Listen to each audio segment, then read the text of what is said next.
Hello students, let's start your new chapter, that is force and laws of motion. You have to go through your chapter thoroughly by your book. Now I am discussing short notes regarding this chapter, and this is really easy to understand the chapter. So come, let's start. Force. As we know that what is force? Force is a kind of pull and push which we apply on any body to change its shape, size, motion, right?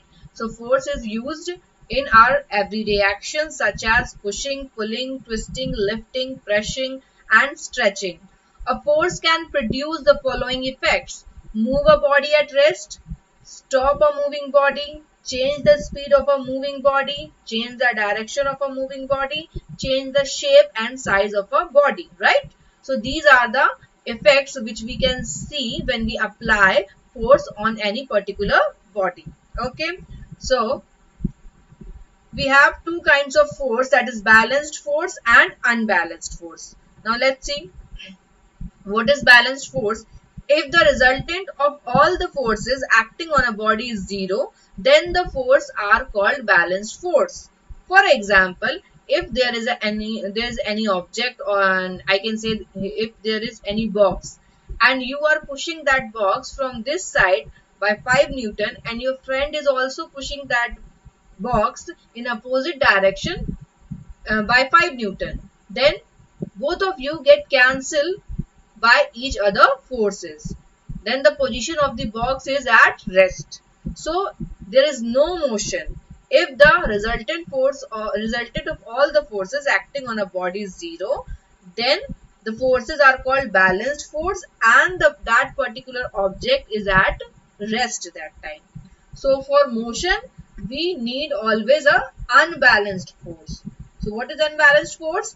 If the resultant of all the forces acting on a body is not zero, then the force are called unbalanced force. Okay.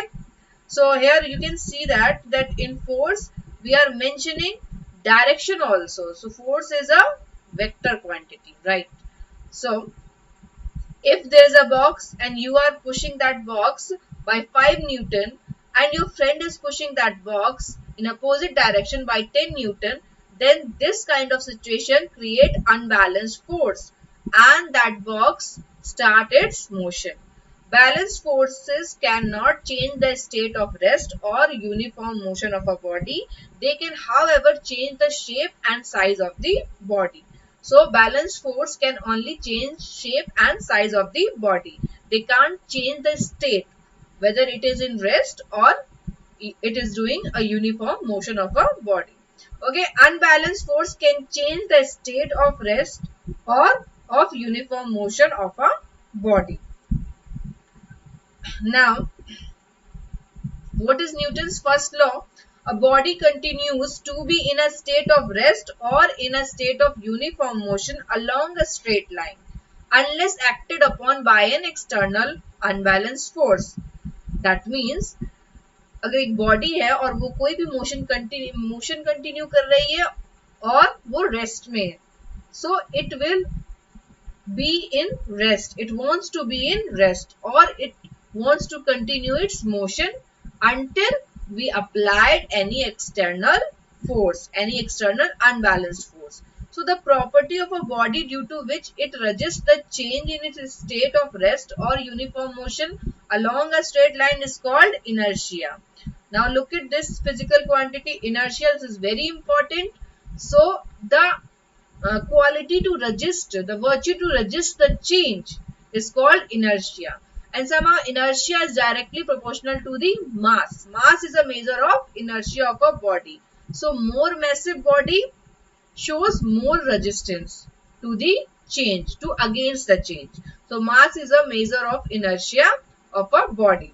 So here if we have two things, maybe we have a bike and we have a truck. So which vehicle have more inertia? Of course, truck has more inertia. Newton's first law provides a definition of force. So what is the definition?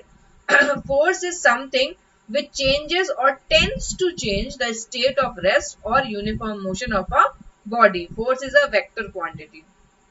As I told you, in previous chapter, if we are including direction and magnitude, then that quantity is a vector quantity, and here in force we are including both magnitude and direction. So let's see the other physical quantity, that is momentum. So what is momentum? The force required to stop a moving body is directly proportional to the mass and velocity of the body. The quantity of motion in a body depends on the mass and velocity of the body. This quantity termed as momentum. So exactly we can say that momentum show that how much mass is moving and how fast mass is moving, right? So it depends upon the mass and velocity. The momentum of a body is defined as the product of its mass and velocity and has the same direction as that of the velocity.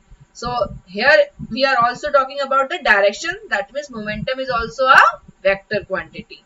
So its SI unit is kilogram meter per second. The formula is momentum equals to mass into velocity, P equals to m into v.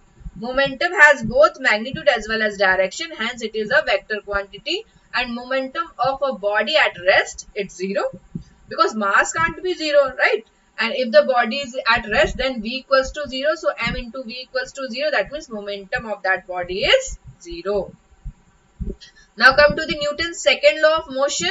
So what is the second law? The rate of change of momentum of a body is directly proportional to the applied force and take place in the direction in which the force acts. So what does it means?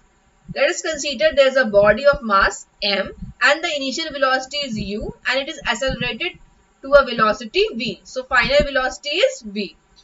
Now we are applying a constant force. This force is directly proportional to change in momentum upon time taken. Here you can see the rate of change of momentum. So what is the rate of change of momentum? Change of momentum with respect to time. So we know that the formula of momentum is mass into velocity. So the initial momentum is mu and the final momentum is mv. So change in momentum equals to final momentum minus initial momentum, mv minus mu, and f is directly proportional to mv minus mu upon t. Here we can take m common, so v minus u upon t, and what is this? This quantity is equals to acceleration. Acceleration is change in velocity per unit time. So f is directly proportional to m into a, and whenever we remove this proportionality sign, we add a constant term here. So f equals to k m a. So SI unit, in SI unit we can take k equals to 1. So the formula is f equals to ma. Force equals to mass into acceleration. This is very important proving. The force F is applied for time t so that the final velocity of a body becomes v. Now, force acting on a body is the product of mass of the body and its acceleration, that is F equals to ma. So you can say that this is the exact law, that is the rate of change of momentum of a body is directly proportional to the applied external force and it takes place in the direction in which force acts, and this is the result which we find by this proving force equals to mass into acceleration. SI unit of force, so unit of mass is kg and a unit of acceleration is meter per second square. So unit is kg meter per second square. This is also known as Newton. So and represented by a symbol of capital N. When Newton is a scientist, that's why we are representing by capital N. So a force of 1 Newton produces acceleration of 1 meter per second square in a body of mass 1 kg. That means 1 Newton equals to 1 kg into 1 meter per second square. Right? Come to Newton's third law of motion. To every action there is an equal and opposite reaction. Okay? So what is this? The action and reaction force act on two different bodies and never cancel each other. Okay. So there's of course the force and the reaction and the action of equal magnitude, but they can't cancel each other because they are applying on different bodies. For example, if we shoot by a gun, so you can see you can feel the reverse force or the reverse effect on the gun when when the bullet is coming with the velocity, with the higher velocity. Then we feel some force in backward direction on the gun, but the amount of force are different because the mass of bullet is very less as compared to the mass of gun. So although the action and reaction forces are always equal in the magnitude, the force may not produce acceleration of equal magnitude because they act on different bodies which may have different masses, right? Now come to the law of conservation of momentum. What is conservation of momentum? See, what do you mean by conservation? That that particular quantity is conserved. So this is very ideal situation. This is very ideal condition. Okay. According to the law of conservation of momentum, the sum of momenta of two objects before collision, okay, is equal to the sum of momenta after collision, provide there is no external unbalanced force acting on the object. कहने का मतलब ये है कि दो bodies हैं and initially जो उनका मोमेंटम होगा और आफ्टर कॉलिजन जब वो टकरा जाएंगे आपस में उसके बाद जो उनका मोमेंटम होगा वो बराबर होगा. This kind of collision is also called elastic collision. Okay, here you can see total momentum before collision equals to total momentum after collision, and you can see here a figure. There are two particles of mass ma and mb, and the velocities are ua and ub before collision, and after the collision you can see that they acquire the other velocity va and vb. So we can find the total momentum before collision. The formula is mass into velocity. So ma into ua plus mv into ub. This is total momentum before collision. And ma ua plus mv into vb. This is total momentum. Here it is va. Okay. So just correct this, ma into va, not ua. Okay. ma into va plus mv into vb. This is total momentum after collision. Now let's see, all application of Newton's third law of motion can be explained in terms of the law of conservation of momentum. When a bullet is fired from a gun, the gun moves backward the recoil velocity v2 of the gun. Okay, that velocity which we feel on the gun, v2 equals to minus m1 v1 upon m2.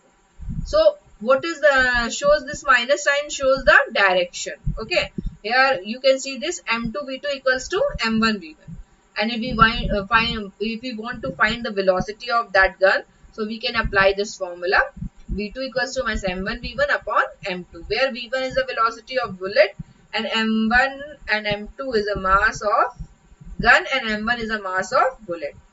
So this is all about this chapter. Now you have to note down all this notes in your notebook, and if you have any kind of doubt then feel free to ask. Thank you.